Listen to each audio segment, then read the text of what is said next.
In this box is the least expensive pair of leather football boots I have ever reviewed on this channel, retailing for about $40 US. This is the Enkai Lightning Copa. Let's get into the video. So a few disclosures before we jump into it. Enkai did send me this pair and another pair of boots to review. They do not get any say in the review. I was not paid to make this review. I basically owe them nothing, and they do not get to view this video before it launches on YouTube, so you are seeing it at the same time or even earlier than the people who sent me this review. Now, one of the questions I want to answer in this video is, do we need to spend $250 US on a pair of top-end football boots? My goal with this video, I did not realize actually how inexpensive these were until I did some conversions. And here we go. Ooh, yeah, nice.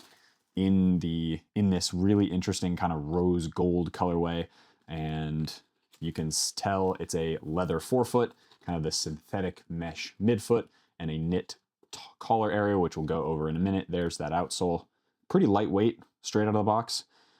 But one of the things that I think is really interesting is you have these brands from Indonesia and Thailand and Vietnam and a couple other places that are using some of the same factories and some of the same construction materials as some of the top brands. But of course, they're going through and producing these boots and selling them at a fraction of the cost of one of the big brands. Nothing else there in the box, so we'll get this out of the way as well.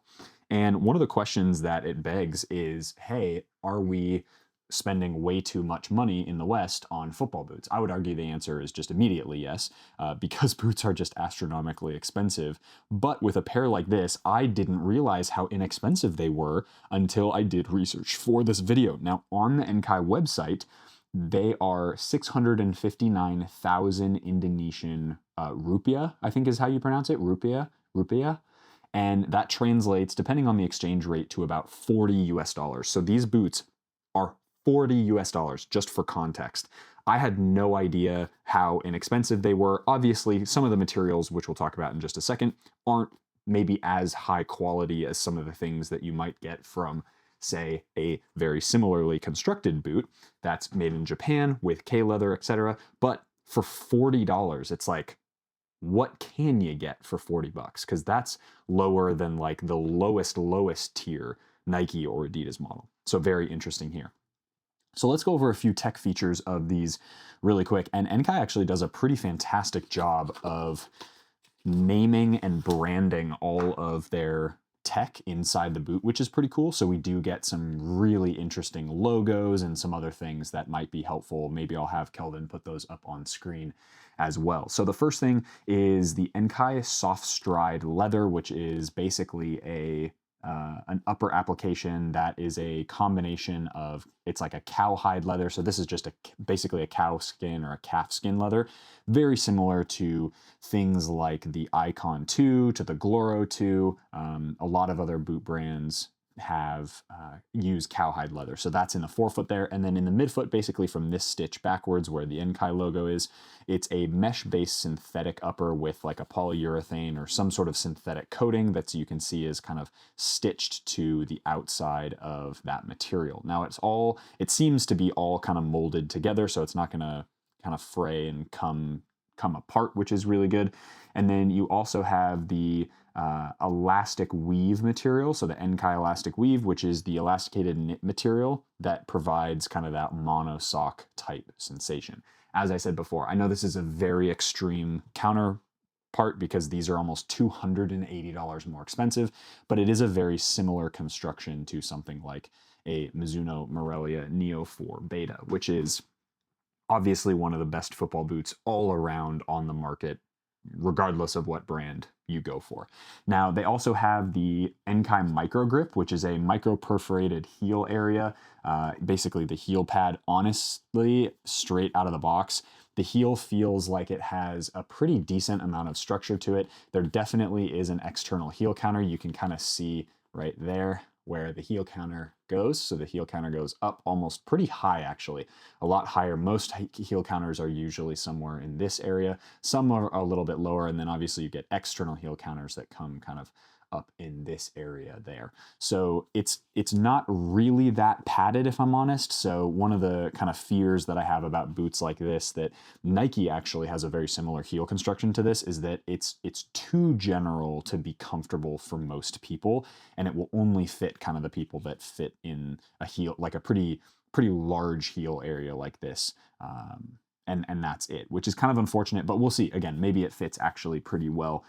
And then they also have what they call Enkai MELTPRO, which is the adhesion material. So that's the material that basically keeps the glue that keeps the sole plate onto the upper as well.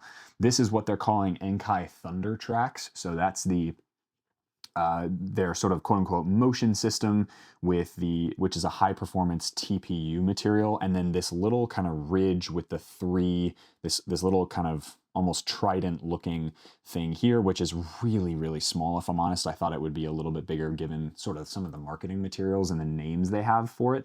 And basically it's designed to resemble like tree branches or the plantar fascia structure. And it's sort of meant to mimic the biomechanics of a natural foot shape. Now, in terms of flexibility, this is a sole plate that really, really, really bends. Like I'm not putting a ton of effort into this, and this is like almost completely bending like this.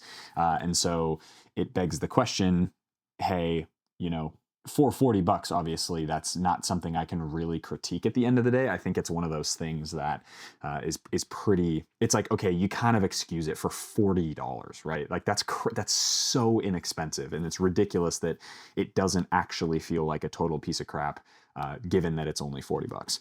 And then they also have this open cell PU foam that makes a very, very thick insole. So I'm curious to know sort of what this is going to be.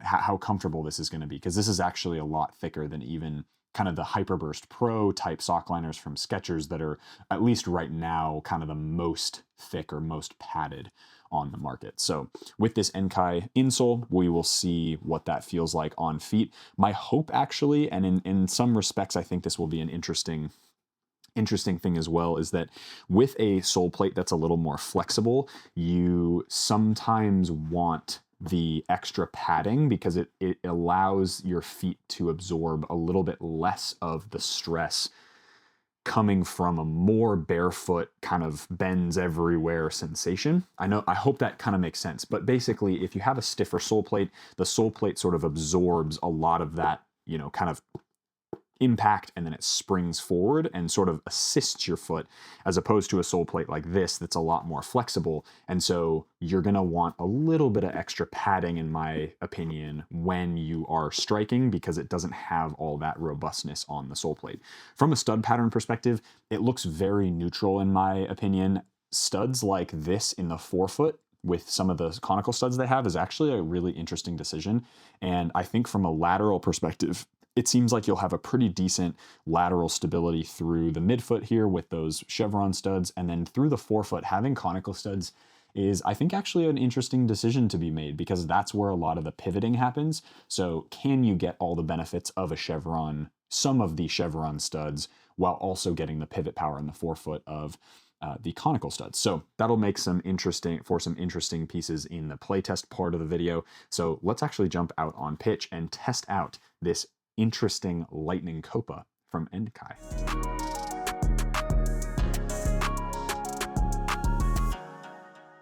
All right, guys, welcome back to the pitch with the Enkai Lightning Copa. This is a very interesting pair of football boots, and I am not sure how to feel about them. So let's get them on feet and see if they've got anything to offer.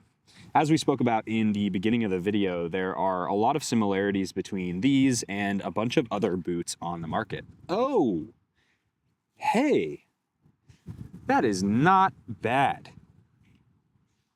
That out-of-box fit is actually really not bad. That's really surprising. Okay. I don't know what I was expecting, to be honest, but this was not it. They do fit about a half size too big. So that's where my toe is. It's much longer than I probably would ever want. That might be why they're pretty comfortable, because they don't have the right sizing on the toe. So I definitely would probably get a half a size down with these, particularly because they're leather in the forefoot. But I don't know. That's not too bad. That's not too bad. They definitely, put it this way, they definitely don't feel like a $40 pair of football boots. These feel more like maybe a $120 pair of football boots or $130 pair of football boots. But let's see what that's like when we start playing in them, because obviously a boot can feel, you know, generally reasonable out of the box. But yeah, so again, there's that sizing.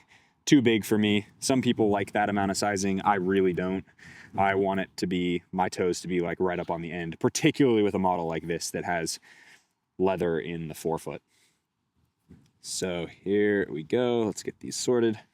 But yeah, I mean, overall, the heel area does feel a bit gapey. I know that's kind of a weird word. It feels like a chasm a little bit. It's pretty open. I don't feel like I'm gonna get that much grip and lockdown in the heel area. That being said, I'm gonna probably take the rest of this review as sort of a grain of salt, which is they're about a half a size too big. So let's get straight into it. Not bad. Sole plate feels pretty cheap, if I'm honest, which again, these boots are technically $40 USD, which is crazy. Sole plate, stud pattern feels okay straight away. I definitely am feeling some stud pressure. I think that has to do with the fact that, again, it's a $40 pair of football boots. But honestly, like, they're comfortable, so that's a pretty good start. I think, like we spoke about in the unboxing part of the video, if you take away the price point and you sort of say to yourself, like, okay, this is gonna be mega affordable. So, you know, with some of the other boots that are like pretty affordable on the market, does this even hold a candle? And honestly, first impressions with the touch are pretty decent. I feel like I'm in a bit of a weird space here because they fit a little bit too big for me, like slightly, about a half a size. So I'm getting a little bit of slippage in the heel, which I don't think is gonna go away because the heel is a little bit too open. But from a touch perspective, like, I don't know, man, they're like, there's not much to complain about. This type of formula with the leather in the forefoot is gonna give you, you know, as you take the ball out of the air, it's gonna give you that really nice leather touch, but then any sort of kind of dribbling movements, it's gonna feel a little bit more kind of synthetic and one-to-one. So I don't know, the general fit of the boot, despite it being too long, is actually really good, which I'm shocked at because it's such an inexpensive boot. All right, wind is going absolutely ballistic right now, so I apologize if the sound is not great. That is not Kelvin's fault at all. That is 100% the wind's fault. But yeah, I don't know, man. I think these are definitely something to consider if you want like the literal best bang for your buck in terms of like cheapest you can find, but decent fit and leather football boots. $40, dude, like that still blows my mind. Like $40 football boots are absolutely ridiculous. This is like, man, yeah. I just think,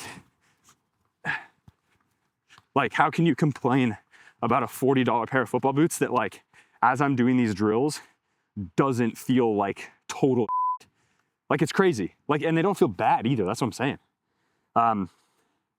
There's something to these, man. I don't know. They fit pretty good. Definitely need a half a size down, but like, bro, for $40, come on. All right, let's get these lightning Copas into some shooting. Oh, okay, there's where you feel. Yeah, nice, okay. So right there, turning really sharp is where I feel the most instability with the heel area. That's where I think I'm gonna start to have the most problems. Is it uncomfortable? A little bit, but I do think that it's gonna be more and more uncomfortable as the leather stretches and as it gets a little bit more like loosened up, if you will. I'm interested to see what the lightning bolt feels like. They really like that that lightning word. So, oh, come on. That was a really poor touch. Okay, that's all right. We're here, getting that work in. I'm honestly, dude, like, I don't know what else I'm gonna say about these. Like, they're $40. Like, what are you gonna, that's like a single meal out to eat at like a half decent restaurant. You know, like, they perform just fine. The sole plate is definitely really flexible. So as the game training session goes on, you're really gonna notice like your feet are doing all the work, but you know, again, for $40, $40. All right, here we go. Last little shooting drill with the lightning Copa. Get that little around the corner. Try to get it into the back post. That's all right. But you get the idea. Little cut against the wall. God, that's windy. Oh, I've said this in other videos. If there was one weather thing that I would get rid of, if Earth never got windy again, I know that's probably stupid of me to say, but like, I handle for sports, I'll do cold, I'll do hot, I don't care. As soon as it gets windy, man, me. Okay.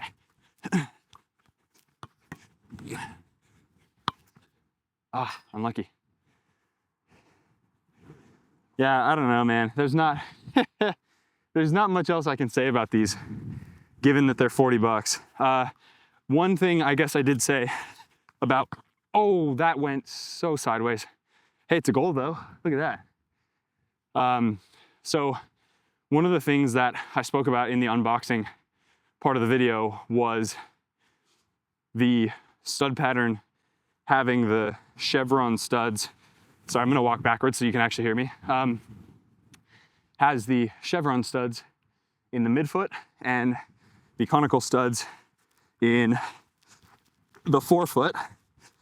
And do they affect any sort of lateral stability?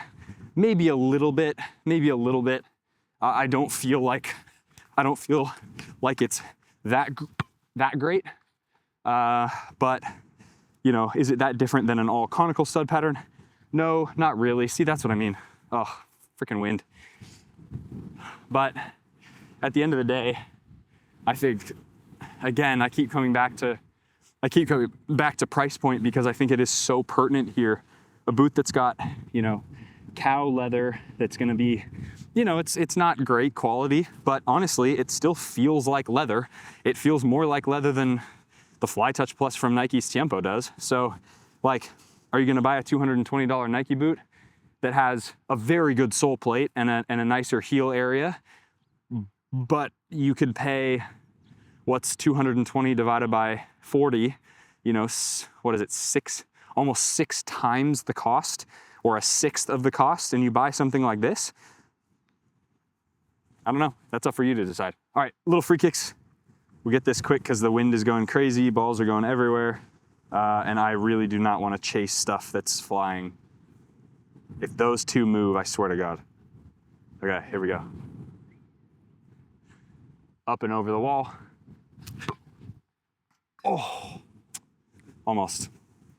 Yeah, Lightning Copa, dude, like, I mean, I know Enkai is like not a very popular brand.